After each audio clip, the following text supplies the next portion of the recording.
What influences a person's sexual orientation? DNA or environment? By Serena Altman.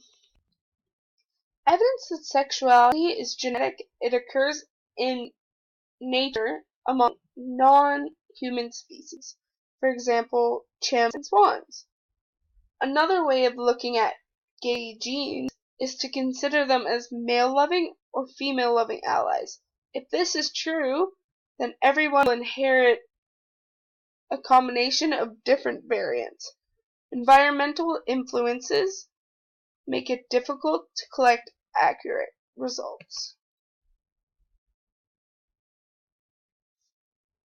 Impact of discrimination. Rejection often starts at home. 50%. 85% of children have been verbally harassed, and 40% reported physical bullying. 42% of adults experience workplace discrimination.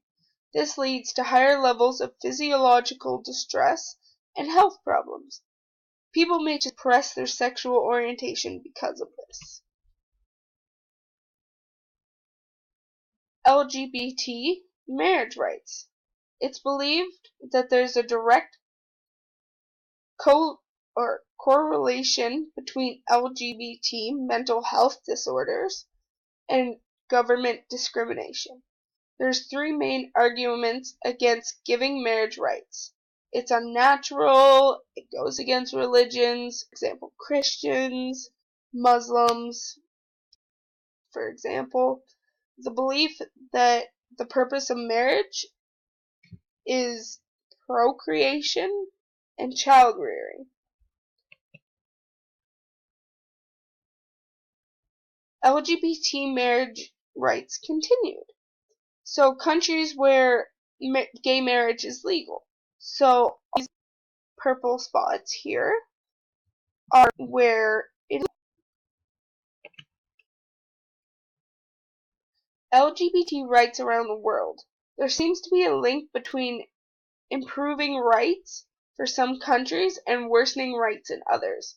For example, American religious groups helping anti-LGBT movements in other countries, as you can tell by my picture. Sexuality in other cultures.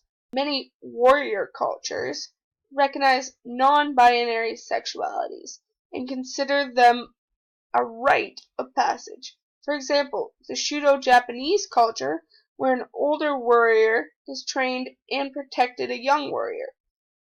They enter a monogamous male relationship that's ended when the boy grew older.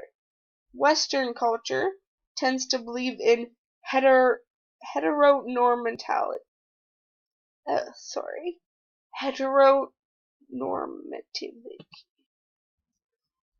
Homosexual parents and their effects on their children. The majority of offspring from lesbian or gay parents identify as heterosexual. Children of lesbian mothers are happy with their gender. Gender role behavior falls within their typical range. Their peer relationship development is also followed patterns no different than those children raised by heterosexual parents. End slide. To conclude this presentation, here's a little bit about myself. I was raised by a single heterosexual mother, and as I grew older, I realized I identified as bisexual. I figured out this while I was in high school, and I realized I might want to be with a woman as strong as my mother. I do believe I was born bisexual, but I never really realized it until I had gotten older. That is how I was able to enter a lesbian relationship for 2 years, 7 months. I hope you enjoyed my slideshow about whether or not DNA or environment influences sexual preference.